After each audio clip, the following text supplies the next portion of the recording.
دیکھیں کچھ سوالات ہیں آپ لوگوں کے، اور مجھے بڑی خوشی ہے کہ آپ کے ذہن میں کچھ سوالات پیدا ہوئے جن کو ذکر کیا ہے، لیکن ان سوالات کے سلسلے میں ایک اسلامی اصول میں آپ کو بتا دوں۔ ایک شخص جس سے سوال کیا جائے اس کی دو صورتیں ہوتی ہیں، یا تو ان مسائل کا ان کو علم ہو جو سوال کیے گئے ہیں قرآن و حدیث کی روشنی میں، تو اس کا معقول جواب دے، اور اگر علم نہیں ہے تو اس جذبے میں کہ مجھے علامہ لوگ نہیں کہیں گے اس کا جواب ہر حال میں دے دے غلط۔ یہ سب سے بڑا گناہ ہے۔ حضرت امام مالک رحمۃ اللہ علیہ سے 40 مسائل پوچھے گئے، ظاہر ہے نصوص قرآن و حدیث جس کے ہیں ان میں کوئی کیا پوچھے گا تو موجود ہے قرآن حدیث میں، لیکن اجتہادی مسائل میں 40 مسائل پوچھے گئے، 36 کے جواب میں انہوں نے کہہ دیا لا ادری، مجھے علم نہیں، اور 4 کا جواب دے دیا۔ جب وفات کا وقت آیا تو روتے تھے سکتے تھے، اور لوگوں نے پوچھا کیوں روتے ہیں آپ نے تو مدینہ بھی نہیں چھوڑا، زندگی بھر حدیث کی اور قرآن کی خدمت کی۔ کہا وہ جو 40 مسائل پوچھے گئے تھے، 36 کے بارے میں نے لا ادری کہہ دیا تھا، وہ تو اچھا تھا، اللہ کے ہاں اس کی گرفت نہیں ہوگی، لیکن 4 کا جو جواب دیا ہے مجھے ڈر ہے کہ کہیں اللہ کے ہاں گرفت نہ ہو۔ امام بخاری رحمۃ اللہ علیہ بغداد گئے، ان سے 100 مسائل پوچھے گئے، ہر ایک کے جواب میں وہ کہتے رہے لا ادری لا ادری لا ادری، اور پھر اس کے بعد انہوں نے تحقیق کی۔ تو مقصد یہ ہے کہ جو سوالات آپ کر رہے ہیں اگر مجھے اس کا علم ہوگا تو آپ دعا کیجئے کہ اللہ تعالیٰ مجھے صحیح جواب کی توفیق عطا فرمائے، اور علم نہیں ہوگا تو میں معذرت کر دوں گا، اس لیے کہ لا ادری یعنی مجھے علم نہیں، یہ بھی علم ہے۔ السلام علیکم ورحمۃ اللہ وبرکاتہ۔ ہمارے 4 ساتھیوں نے اس تعلق سے یہ سوال کیا ہے کہ کیا اسلام ہندوستان کے اندر صوفیہ کے ذریعے سے پہنچا، بالخصوص اس میں نام ذکر کیا گیا ہے خواجہ معین الدین چشتی رحمۃ اللہ علیہ کا، تو آپ اس پر روشنی ڈالیں۔ اور یہ چاروں سوال ایک ہی معنی کے ہیں۔ ایک ہی معنی کے۔ کسی چیز کے ثابت کرنے کے لیے تاریخ کی سچی شہادتیں، سچی گواہیاں چاہیے، اور اس کے لیے پورا پروف چاہیے۔ آپ جانتے ہیں کہ کوئی بھی چیز پروف کے بغیر کسی دور میں قبول نہیں کی جا سکتی، کبھی بھی نہیں۔ میں نے ابھی آپ کے سامنے تفصیل سے یہ بات بتائی ہے کہ اسلام کا تسلسل کن مراحل سے گزرا، اور ایک مرحلہ میں نے بتایا تھا جو ماوراء النہر یعنی بخارا وغیرہ کے راستے سے آیا، اس میں کچھ صوفیہ کا دخل تھا۔ ان سارے لوگوں کی تاریخ ہمارے سامنے ہے۔ بدقسمتی سے ان میں سے کوئی صحیح حسن ثابت ہو جائے تو ہو جائے، ورنہ عموماً موضوع اور ضعیف ہیں، جیسے ابھی میں نے شیخ نظام الدین اولیاء کا قول نقل کیا تھا۔ اسلام جو پھیلا، جب اسلام کوئی ہوگا تب تو پھیلے گا۔ ان صوفیہ کے پاس اسلام کی صحیح شکل نہیں تھی، بلکہ شکل یہ تھی کہ ہندوستانی جوگ جو ہندو اور بدھسٹوں میں اور ہندوؤں کے خاص طور پر سناتن دھرمیوں میں، ہندوؤں میں 4 طبقے ہیں۔ ایک طبقہ تو سناتن دھرمیوں کا ہے جو مکمل طور پر بت پرست ہے، ایک طبقہ آریہ ورتیوں میں ہے جو بت پرست تو ہیں لیکن ان کے اندر تھوڑا سا عقلی تقاضے بھی ہیں، اور ایک طبقہ آپ جانتے ہیں سکھوں کا ہے۔ وہ سکھ اس اعتبار سے ہندو ہیں کہ وہ بھی اپنے مردوں کو دفن نہیں کرتے ہیں، ان کے یہاں بھی 10 گرو ہیں۔ اور چوتھا طبقہ جینیوں کا ہے، جو لوگ کوئی بھی یہاں تک کہ ناک پر کپڑا باندھ لیتے ہیں تاکہ کوئی کیڑا آ کر کے، جراثیم آ کر کے مر نہ جائے، مگر کہیں مظلوموں کو قتل کرنے کا معاملہ ہوتا ہے تو نہیں کوئی گناہ ہوتا ہے۔ سمجھ گئے آپ؟ تو یہ 4 طبقے پورے طور پر جن تعلیمات سے بدھسٹوں کا طبقہ، جینیوں کا، سناتن دھرمیوں کا، آریہ ورتیوں کا، سکھوں کا، 10 گروؤں کی بانی اگر آپ نکال کر کے معاف فرمائیں ہمارے صوفیہ کے اقوال اور ان کے خیالات سے مطالعہ کریں تو آپ کو پتہ چلے گا کتنا ایک دوسرے کے قریب ہو گئے۔ اور آپ کو شاید معلوم نہ ہو، گرو نانک جن کا نام عبد المجید تھا، وہ اپنے دور میں سب سے زیادہ جن لوگوں سے متاثر تھے ان میں ایک عقیدہ تھا وحدت الوجود کا۔ تو اس دور میں جو حضرات صوفیہ جن سے وہ پڑھتے تھے انہوں نے کہا کوئی ضرورت نہیں، سارے دین ایک ہے، اور تم ہندو رہو، سکھ رہو، مسلمان رہو، ہر حال میں مکتی تمہاری ہوگی اگر تم خلق خدا سے محبت کرتے ہو۔ تو صوفیہ نے اپنے دور میں جن لوگوں کو مرید بنایا، یقیناً ان کی مریدی کی وجہ سے وہ لوگ ان کے حلقے ارادت میں داخل ہوئے، اور بعد میں ان میں سے جن لوگوں کو موقع ملا قرآن و حدیث کے مطالعے کا وہ سنبھل گئے، لیکن جن لوگوں کو موقع نہیں ملا وہ اسی طرح شرک پر اور وحدت الوجود پر رہے۔ لیکن ان صوفیہ کی درگاہوں میں، ان صوفیہ کے شاگردی میں، ان صوفیہ کے حلقوں میں کوئی آدمی سچا موحد اور متبع سنت مسلمان نہیں ہو سکا۔ مثلا ایک بڑی درگاہ ہے بہار میں، بہار کے لوگ ہوں گے، پھلواری جس کو پھلواری شریف کہتے ہیں، اجمیر جس کو اجمیر شریف کہتے ہیں، اور دیواں جس کو دیواں شریف کہتے ہیں۔ شاید آپ کو معلوم نہ ہو، دیواں میں رنڈیوں نے کچھ سال پہلے دعویٰ کر دیا تھا کہ ہمیں یہاں کے سجادہ نشین محمود صاحب نے رقص سے روک دیا ہے، ڈانس سے، اور ہماری روزی کا یہی ذریعہ ہے۔ تو سیکولر گورنمنٹ نے فیصلہ کیا کہ نہ روکا جائے، ان کو حریت دی جائے۔ تو میں علامہ شبلی نعمانی رحمۃ اللہ علیہ کا ایک عجیب واقعہ ہے، مولانا آزاد سے انہوں نے بتایا کہ وہ گئے تھے نظام الدین اولیاء کی درگاہ میں، تو نظام الدین شیخ حسن نظامی دہلوی رحمۃ اللہ علیہ بہت بڑے ادیب تھے، اور وہ ناچ جائز قرار دیتے تھے، رنڈیاں بھی آتی تھیں۔ تو علامہ شبلی نعمانی ادیب تھے، باذوق تھے، غزل بھی لکھتے تھے، تو ان کے اہتمام میں اکرام کے لیے انہوں نے ایک مجلس منعقد کی ڈانس کی اور میوزک کی۔ اب وہ اتفاق سے کہیں فوٹو میں یا کسی میں جو ڈانسر تھی رنڈی وہ جانتی تھی، اور وہ منسوب تھی اہل سنت والجماعت کی طرف، یعنی شیعہ نہیں تھی۔ تو جب وہ آئی تو کہا واہ علامہ شبلی، کیا آپ نے الفاروق لکھی، کمال کر دیا۔ تو علامہ شبلی کہتے ہیں مولانا آزاد سے کہ میری آرزو ہوئی اس وقت کہ کاش یہ زمین پھٹ جاتی اور میں اسی میں دفن ہو جاتا۔ تو مقصد یہ ہے کہ یہ ماحول جس میں اس انداز کی چیزیں ہوں، اغانی، میوزک، جہاں حدیث نہ ہو، جہاں قرآن نہ ہو، جہاں سیرت سلف نہ ہو، اور جہاں پورے طور پر گرو نانک سے سارے لوگوں کی تقدیس ہو، اور جہاں یہ تصور ہو سارے ادیان ایک ہیں، وہاں اسلام نہیں پھیل سکتا ہے۔ اور السلام علیکم ورحمۃ اللہ۔ سوال ہے، بس السلام علیکم نہ پڑھی ہو تو کر چکے ہیں، سوال پڑھیے۔ ایک طویل مدت تک آپ کا تعلق جماعت اسلامی کے ساتھ رہا ہے، جی، مہربانی کر کے جماعت اسلامی کی دینی حقیقت پر روشنی ڈالیں۔ میرا تعلق جماعت اسلامی سے کبھی ایک سیکنڈ کے لیے نہیں رہا۔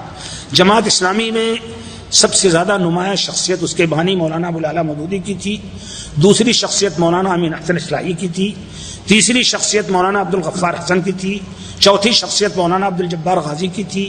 یہ تنظیم 47 کے پہلے کچھ دن پہلے بنی، اور پھر یہ لوگ پاکستان چلے گئے۔ یہ لوگ پاکستان کے بھی مخالف تھے، لیکن وہاں پہنچ کر کے انہوں نے پاکستان کے انتخابات میں بھی حصہ لیا، اور ایک دور ایسا آیا جس میں بھٹو صاحب کے ساتھ بھی انہوں نے تعاون کیا، ایوب خان کے خلاف، یہ ساری چیزیں ہوئیں۔ جماعت اسلامی ہندوستان بر صغیر ہند و پاک میں جماعت اسلامی، اور مصر میں الاخوان المسلمون، اور ترکی میں حزب السلامہ، اور یہ تینوں جماعتیں پورے طور پر مکمل طور پر یہ ثقافی کلچرل جماعتیں ہیں۔ ان کے پاس عام طور پر جدید موضوعات پر تصنیفات ہیں، لیکن ان میں سے کوئی نہیں ہے جس نے توحید خالص کی دعوت دی ہو یا سنت صحیحہ کی دعوت دی ہو۔ ہر جگہ سے اخوان مسلمون میں امام حسن بننا، اور اسی طرح سے اور ان کے جو ماننے والے تھے ان کی شکل یہ تھی کہ وہ ختمی طریقے کا رقص ہوتا تھا صوفیہ کا، وہاں مجلسوں میں رقص کرتے تھے۔ جماعت اسلامی ہندوستان کی اس میں عقل پرستی زیادہ تھی، اس لیے کہ مولانا مودودی یہاں حیدرآباد کے لوگ موجود ہوں گے، حیدرآباد میں دائرۃ الترجمہ تھا جس میں مولانا مودودی تھے ملازم باقاعدہ، اور وہاں کا پرچہ بھی نکالتے تھے۔ تو دارالترجمہ میں انہیں میکیاولی اور ہیگل کی کتابوں کے ترجمے کا دیکھنے کا موقع ملا، اس کا اثر پڑا، چنانچہ انہوں نے دین کی سیاسی شرح کی۔ میں جماعت اسلامی میں کو نہ تو کافر کہتا ہوں اور نہ جماعت اسلامی کے بارے میں کوئی زیادہ بات کہنا چاہتا، لیکن یہ بالکل غلط بات ہے۔ نہ میرا تعلق ایک سیکنڈ کے لیے جماعت اسلامی سے رہا ہے، نہ ایک سیکنڈ کے لیے اس جماعت سے رہا ہے جس کو تبلیغی جماعت کہتے ہیں، بلکہ میں ان تنظیموں کو جو احزاب کی شکل میں ایک دوسرے پر یہ ایک دوسرے کے خلاف تنقیدیں کرتی ہیں، ان ساری حزبیات سے، ان ساری حزبی تصورات سے الگ سمجھتا ہوں۔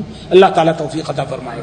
جہاں تک جماعت اسلامی کے افکار و خیالات پر تبصرے کا تعلق ہے، ایک بڑی مشکل ان لوگوں کے یہاں ہر جگہ ہے۔ ابھی ان کے ایک مصنف نے جامعۃ الفلاح میں جو مدرس ہے، اس نے ایک کتاب لکھی جس میں رجم کا جو متفقہ مسئلہ ہے، زانی، شادی شدہ زانی کے رجم کا، اس کا انکار کیا۔ اسی طرح سے ان کے اکثر مصنفین نے احادیث جو عقل کے خلاف ہیں ان کا انکار کیا۔ مولانا ابو الاعلیٰ مودودی نے صحیح بخاری پر عجیب تنقیدیں کی، اور اخبار احاد یعنی احادیث کا جو بڑا ذخیرہ ہے اس میں شک پیدا کیا۔ یہی کیفیت مولانا امین حسن اصلاحی کی تھی۔ تو اللہ تبارک و تعالی ہم سب کو معاف کرے اور ہمارے مردوں کی مغفرت فرمائے۔ میں مسلک حنفی اہل سنت والجماعت سے تعلق رکھتا ہوں، کیا کتاب و سنت کی روشنی میں بیعت کرنی جائز ہے؟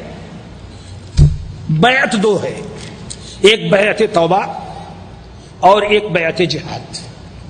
اچھی طرح سمجھ لیجیے، بیعت توبہ انبیاء تک ختم ہے۔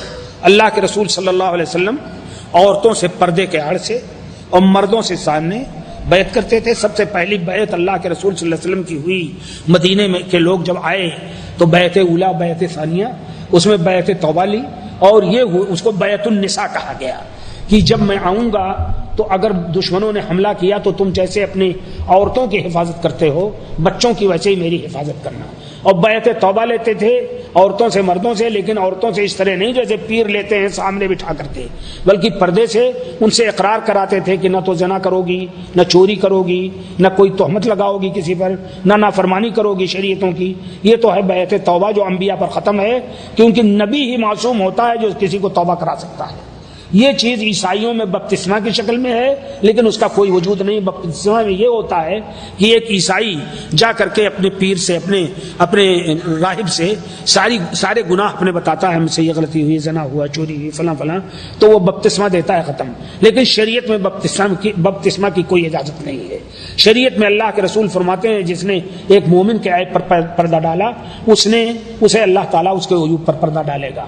ایک روایت ہے باقاعدہ کہ مومن کوئی آئے گا تو اللہ تعالیٰ اس کو اپنے قریب کرے گا، کہے گا تم نے یہ گناہ کیا کہ نہیں، یہ گناہ کیا کہ نہیں، یہ گناہ کیا کہ نہیں، یہ گناہ کیا کہ نہیں، تو ڈر جائے گا کہ اب جہنم کے علاوہ کوئی ٹھکانہ نہیں ملے گا۔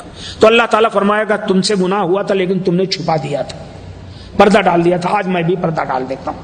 تو اسلام میں بیعت میں اس انداز کی کوئی گنجائش نہیں ہے۔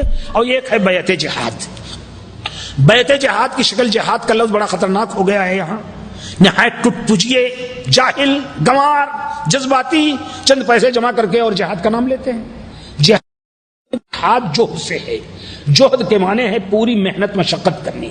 اس محنت مشقت میں سب سے پہلی بنیادی چیز ہے کہ ہم اپنے عقیدے کی اصلاح کریں، اپنے عمل کی اصلاح کریں، اخلاقیات کی اصلاح کریں پورے طور پر، اور پھر مکمل طور پر پوری مسلم سوسائٹی کو اس قابل بنائیں کہ یہ کبھی اگر دشمن سے مقابلہ ہو تو ہمت نہ ہار بیٹھے۔ اللہ کے رسول نے 13 سال دور نبوت میں صرف اپنی امت کی تربیت کی۔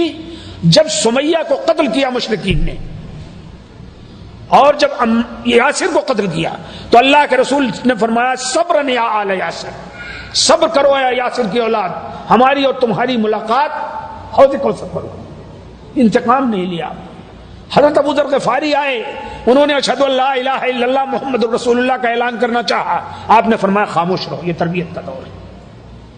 بعد میں اعلان کی نوبت آئی۔ تو پورا 23 سالہ دور نبوت تربیت کا دور ہے۔ ہماری زندگی 23 سالہ دور نبوت سے زیادہ مناسب مشابہ ہے مکی زندگی سے۔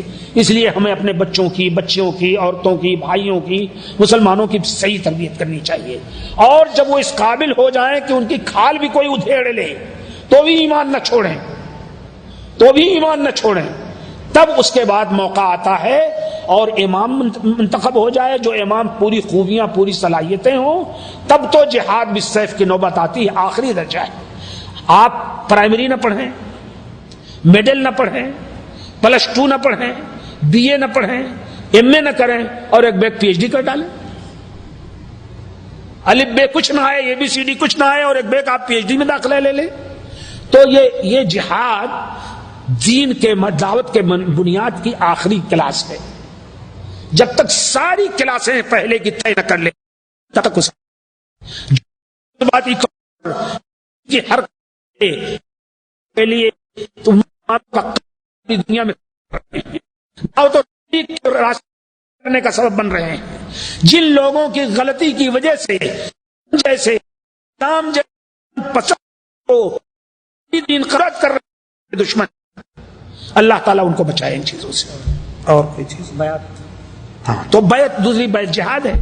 اب اس کے علاوہ صوفی کی بیعت، ہمارے بھائی جنہوں نے لکھا ہے اپنے آپ کو کہ میں اہل سنت والجماعت مسلک حنفی اہل سنت والجماعت سے تعلق رکھتا ہوں. اصل میں مشکل یہ ہے ہم لوگ جو عربی نہیں جانتے ہیں، جن کے پاس کتاب و سنت کی تعلیم نہیں ہے، وہ سمجھتے نہیں ہیں کہ اہل سنت والجماعت کیا ہے. اہل سنت والجماعت نام ہے ان لوگوں کا جو اللہ کے رسول کی سنت، حدیث اور اسوہ آنے کے بعد کوئی بھی کام کرتے ہیں اس کو چھوڑ دیں فوراً، چاہے چھوٹا مسئلہ ہو یا بڑا. اور جماعت صحابہ کا جو طریقہ تھا، الجماعت سے مراد آج کی جماعت نہیں ہے، یہ پورے طور پر حوثائیوں کی جماعت کے ساتھ اکٹھا بیٹھ گئے. اتنے لوگ اکٹھا تو بازار میں بھی بیٹھتے ہیں، دیکھیے کس کس مقصد کے لیے تحت جاتے ہیں. جماعت اور ازدحام میں فرق ہے، آپ سمجھ لیجئے. ازدحام بھیڑ کو کہتے ہیں. آپ بازار میں جاتے ہیں، میلے میں جاتے ہیں، اور وہاں میلے میں جا کر کے آپ کوئی مچھلی خریدنا چاہتا ہے، کوئی گوشت، کوئی پیاز، کوئی ترکاری، کوئی ملاقات کرنا چاہتا ہے، کوئی نظر لڑانا جانتا ہے، کچھ اس طرح سب لوگ ازدحام. اور جماعت جیسے حج کی جماعت ہے، جو لوگ جاتے ہیں احرام باندھ کر عمرہ کرتے ہیں، مزدلفہ میں جاتے ہیں، مینا میں جاتے ہیں، پھر اس کے بعد عرفہ میں جاتے ہیں، یعنی ایک مقصد کے تحت اکٹھا ہو جانا. تو اہل سنت والجماعت ان کہتے ہیں جو توحید اور توحید کے سارے تقاضوں اور رسول اکرم صلی اللہ علیہ وسلم کی سنت پاک، حدیث پاک، سیرت پاک، اسوہ پاک اور اللہ کے رسول کے اسوہ پاک کو عملی طور پر جن لوگوں نے اپلائی کیا، یعنی صحابہ کرام کی جماعت صرف صحابہ کرام کی جماعت کو کہتے ہیں اور کسی کو نہیں کہہ سکتے. ان کے جو لوگ پورے طور پر متبع ہوں وہ اہل سنت والجماعت ہیں. اب جب وہ ہیں تو آپ کیسے اپنے آپ کو پھر حنفی کہتے ہیں، شافعی کہتے ہیں، مالکی کہتے ہیں، حنبلی کہتے ہیں؟ کیسے اہل سنت والجماعت ہو گئے؟ تو اس کا مطلب یہ ہے کہ حدیث رسول، سنت رسول، اسوہ رسول اور صحابہ کرام کے پورے طور طریقے کو، اور صحابہ کرام کے طور طریقے کا یہ حال ہے کہ حضرت عبداللہ بن عمر کے پاس کچھ لوگ آئے اور کہا حج تمتع کے بارے میں کیا رائے ہے آپ کی؟ تو عبداللہ بن عمر نے کہا کہ اللہ کے رسول صلی اللہ علیہ وسلم نے حج تمتع کی اجازت دی ہے اور اس کو افضل فرمایا ہے. تو کہا اور آپ کے باپ تو منع کرتے تھے. تو کہا کیا میرے باپ کی بات مانو گے کہ رسول اکرم صلی اللہ علیہ وسلم کی بات مانو گے؟ سمجھ گئے آپ؟ یہ ہے صحابہ کا اسوہ کہ کوئی ایک ذرہ برابر اگر کہیں سے کوئی چیز نکل جائے. عبداللہ بن عمر کے لڑکے بلال، ایک تو بلال حبشی رضی اللہ تعالیٰ عنہ مؤذن رسول، ایک لڑکے ان کے بلال تھے. انہیں موجودہ دور کی کچھ چیزیں اس وقت بھی پیدا ہو گئی تھیں، عورتوں میں بے پردگی وغیرہ بھی. تو اللہ کے رسول کی حدیث ہے کہ لا تمنعوا مع اللہ من بیوت اللہ، عورتوں کے لیے افضل تو یہ ہے کہ گھر میں نماز پڑھیں، لیکن اگر وہ مسجد میں نماز پڑھنے چاہیں پردے سے جائیں، کھنکھناتے زیور نہ پہنیں، عطر و سینٹ نہ لگائیں، تاک جھانک نہ کریں، تو مسجد میں روکو مت. تم افضل تو یہی ہے گھر میں پڑھیں، نہ روکو. تو بلال نے کہا ان کے لڑکے نے میں تو روکوں گا. تو کہا تجھے شرم نہیں آتی ہے؟ میں کہتا ہوں اللہ کے رسول نے فرمایا ہے کہ نہ روکو، تو روک رہا ہے. اللہ کی قسم میں تجھ سے بات نہیں کروں گا، چنانچہ زندگی بھر ان سے بات نہیں. ایسے ہی عبداللہ بن مغفل کا واقعہ ہے. انہوں نے کہا کہ کنکری سے مت کھیلو. یہ کنکری جو ہوتی ہے، اللہ کے رسول نے فرمایا ہے کہ یہ کنکری جو بچے کھیلتے ہیں، کسی کی آنکھ میں لگ جائے تو آنکھ پھوٹ جائے، کسی کے دانت میں لگ جائے تو دانت میں زخم ہو جائے، لہذا کنکری سے مت کھیلو، کھلواڑ دوسرا کرو. تو انہوں نے کہا، پھر بھی کھیلتے رہے. تو کہا کہ میں کہہ رہا ہوں اللہ کے رسول نے فرمایا نہ کھیلو، میں تم سے زندگی میں بات نہیں کروں گا.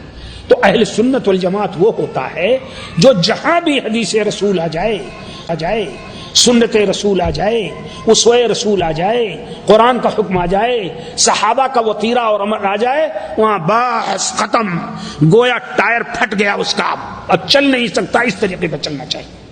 یہ ہے چاہے جو کوئی ہو. معاف فرمائیے، یہ بات نہیں ہے کہ ائمہ سے احترام نہ کرو. امام ابو حنیفہ، امام شافعی، امام مالک، امام احمد بن حنبل، امام سفیان ثوری، یہ سب کے سب ائمہ خدا تھے. ان کے لیے دعائے مغفرت کرو اور ان کے ساتھ حسن عقیدت رکھو، لیکن اتباع اسی شخص کی کرو جس کا نام محمد الرسول اللہ صلی اللہ علیہ وسلم. ہمارے ایک بھائی نے سوال کیا ہے کہ آج ہندوستان میں ہماری ماں بہنوں کی عزت اور مسلمانوں کی دولت محفوظ نہیں ہے، ان کی حفاظت کا کیا طریقہ ہونا چاہیے قرآن حدیث کی روشنی میں ذرا بیان فرمائیں۔ جس دوست نے یہ سوال کیا ہے، مجھے پتا نہیں یہ کون دوست ہے، ان سے یہ گزارش ہے کہ آج پچھلے پہر فجر کے گھنٹہ بھر پہلے اٹھ جائیں وہ اور اس وقت وتر نہ پڑھیں، اور پڑھ کر کے اللہ تعالیٰ سے دعا کریں اور اللہ تعالیٰ سے معلوم کریں کہ اللہ تعالیٰ ایسا طریقہ الہام کر دے کہ ہم اچھی طرح بچا سکیں، اور اپنے دامن میں اپنے گریبان میں منہ ڈال کے سوچیں کہ کیا اس کا سبب ہم ہیں یا وہاں کے ظالم ہیں۔ سبحان اللہ۔ معاف فرمائیے گا، سوال جواب تو آسان ہے، لیکن اصلاح قرآن کا جو اصول ہے، قرآن کا جو اصول ہے اصلاح کا، وہ یہ کہ اپنے آپ سے شروع کرو، اپنے آپ سے شروع کرو، سمجھ گیا؟ لا يضركم من ضل اذا اهتديتم، تم اپنے آپ سے شروع کرو، اگر کوئی گمراہ ہوتا ہے تو تمہیں کوئی نقصان نہیں پہنچاتا ہے۔ مصیبت جو انہوں نے ذکر کی ہے، یہ مصیبت ہے ہم سب کے لیے، اور کیا ہندوستان کی مصیبت ہے صرف؟ پاکستان کی مصیبت معمولی ہے، مدرسے پر تالے لگ جاتے ہیں اور علماء اٹھا کر کے گرفتار کر لیے جاتے ہیں، اور جگہوں کی مصر کی مصیبت نہیں دیکھتے ہیں آپ، موروکو کی مصیبت نہیں دیکھتے ہیں، لیبیا کی مصیبت نہیں دیکھ رہے ہیں، لیبیا کا حاکم اٹھا کر کے یہودیوں کو معاوضہ دے رہا ہے، تو ہر جگہ تو یہ مصیبت ہے، ہر جگہ تو یہ ہے۔ اور اللہ کے رسول صلی اللہ علیہ وسلم نے فرمایا یوشک ان تداعی علیکم الامم کما تداعی الاکلۃ علی قصۃ قلنا فی قلۃ نحن یومئذ یا رسول اللہ کے رسول نے فرمایا ایک دور ایسا آئے گا جب ساری قومیں تمہارے اوپر اس طرح پل پڑیں گی جیسے بھوکے لوگ ہوں ان کے سامنے ایک پیالہ کھانے کا آ جائے پل پڑیں، اسی طرح ساری قومیں پل پڑیں گی۔ تو پوچھا انہوں نے کہ تم اپنے آپ سے شروع کرو، اگر کوئی گمراہ ہوتا ہے تو تمہیں کوئی نقصان نہیں پہنچاتا ہے۔ مصیبت جو انہوں نے ذکر کی ہے، یہ مصیبت ہے ہم سب کے لیے، اور کیا ہندوستان کی مصیبت ہے صرف؟ پاکستان کی مصیبت معمولی ہے، مدرسے پر تالے لگ جاتے ہیں اور علماء اٹھا کر کے گرفتار کر لیے جاتے ہیں، اور جگہوں کی مصر کی مصیبت نہیں دیکھتے ہیں آپ، موروکو کی مصیبت نہیں دیکھتے ہیں، لیبیا کی مصیبت نہیں دیکھ رہے ہیں، لیبیا کا حاکم اٹھا کر کے یہودیوں کو معاوضہ دے رہا ہے، تو ہر جگہ تو یہ مصیبت ہے، ہر جگہ تو یہ ہے۔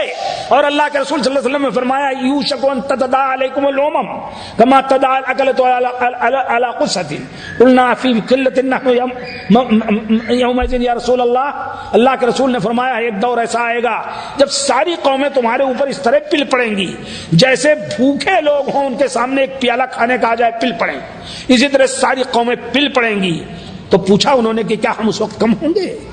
کہا نہیں، غصاؤن کا غصائی سیل، سیلاب میں جیسے خچو کا آسات ندی میں بہتا ہے اسی طرح تم ہوگے، لیکن تم نے بنیادیں چھوڑ دی ہوں گی اس لیے ہوگا۔ یہی صورت پوری دنیا میں ہے، معاف فرمائیے گا، خچو خاصات کی طرح ہم بڑھ رہے ہیں، پیسہ بھی ہمارے پاس، دولت بھی ہمارے پاس، امکانیات بھی ہمارے پاس، صلاحیتیں بھی ہمارے پاس، دماغ بھی ہمارے پاس، لیکن ایمان کی دولت ہم کھو چکے ہیں۔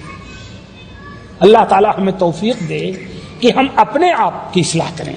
اگر ہم نے اپنے آپ کی اصلاح کر لی تو اس کا اثر، اس کا عکس ہمارے بچوں پر پڑے گا، اور ان کا عکس محلے پر پڑے گا، اور ان کا عکس۔ لیکن ہم اپنی اصلاح کیا کریں گے؟ بچہ سو رہا ہے، امتحان کے دنوں میں، پڑھائی کے دنوں میں تو ہم 5 بجے جگا دیں گے، لیکن دوسرے دنوں میں ہم بھی 10-11 بجے تک سوئیں گے، بچہ کیسے جاگے گا اور کیسے نماز پڑھے گا؟ جب ہماری یہ تصویر ہوگی، جب بچہ دیکھے گا کہ ہمارا باپ بالکل ویسے ہی الٹا پلٹا سو رہا ہے، نہ نماز سے مطلب نہ کچھ، تو کیسے ہو؟ اور آپ اگر چاہیں کہ اللہ تعالیٰ کی مدد چاہتے ہیں تو اللہ تعالیٰ کی اطاعت اور فرما برداری اور اللہ تعالیٰ کا حکم مانے بغیر مدد نہیں آ سکتی۔